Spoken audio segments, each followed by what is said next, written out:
My name is Kevin Brewer. I'm an elementary school teacher at Palmerston Avenue Public School in Toronto, Ontario.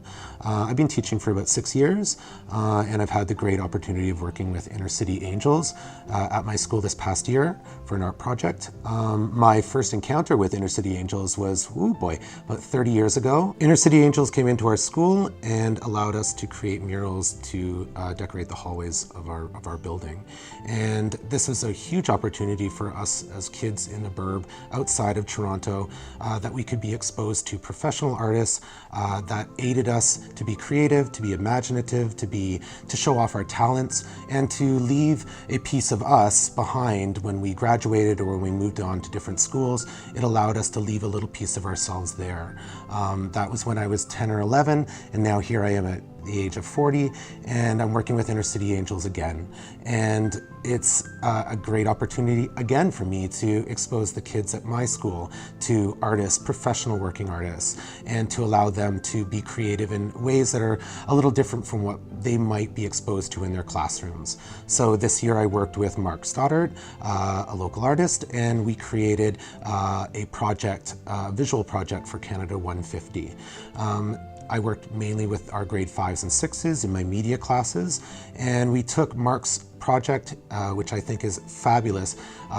We took his project and we basically introduced it to the kids, to making sure that they understood that they were the central focus to this project. So when I started this project with Mark, I wanted him to know that this was something that was very special to me, and that it would be very special in the minds and hearts of the students that were going to be taking part.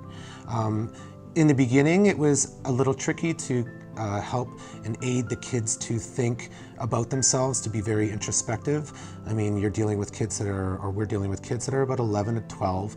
And so for them to really think deep and hard about themselves, to look really inside themselves, to figure out what their likes are, what their dislikes are, what they aspire to be, and where they are right now in their lives, it can be quite difficult. So there were a couple of stumbles along the way, a lot of hand-holding and a lot of encouraging, but between myself and Mark and his wonderful assistants, we were able to make them see the overall vision of the project and always kind of bring them back to that, to remind them that here's what we're working on right now, but the end result is something that will represent them as students, not just in our school, but also in the city and in our culture, be it Canadian culture, be it a multicultural aspect.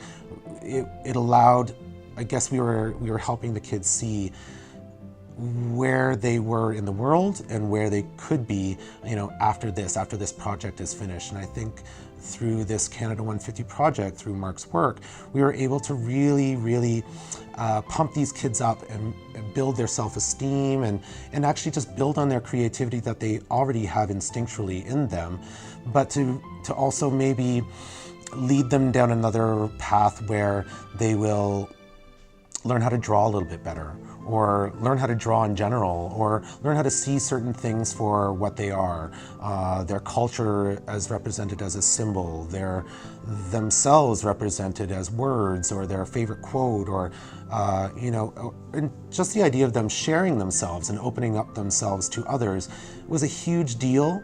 And again, there were some stumbles because these kids are young and they're still trying to gain an awareness of themselves.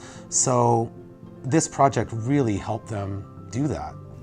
Teachers talk about these aha moments, and it's when a kid, you spend all year on a certain, a method or something that they need to learn how to do. And it might take you all year, and then on that last day of school, it could be that moment where that kid goes, I did it. And as a teacher myself, you go, aha, yes, I did it too. So this project was a great example of that, where the kids, they could see this process. They were along for that ride. They were along for this ride through the process of it. They were part of its making, but it wasn't until that last day when they were being displayed, these pieces were being displayed, and pieces were just being finished one after another, and the more kids saw that works were being done, the more they wanted to finish theirs. And then in the end, it culminated in this like huge celebration of what we had achieved, which was the finish of this project. But it was also, they could see it. They could see now where themselves on this board, represented in all these different images and facets and pieces, they could see themselves on full display, and the pride that I could see in their eyes, the pride that I could hear in their words, the pride I felt as a teacher was amazing and kind of unrecordable. But it was the pride that their parents had as well, because parents, they had an inkling of what we were doing at school, but you know, parents are busy, whatever. But this project, once they saw their students' work on display, and it coincided with our grade 6 graduation, which was perfect, a celebration of many different things. When parents, students, teachers, the community could see this work displayed in the hallways, on the walls, that was the aha moment. That was it. We had done it, but more importantly, they had done it. They had actually achieved what we wanted them to achieve, but the results were even better than anyone had really hoped for.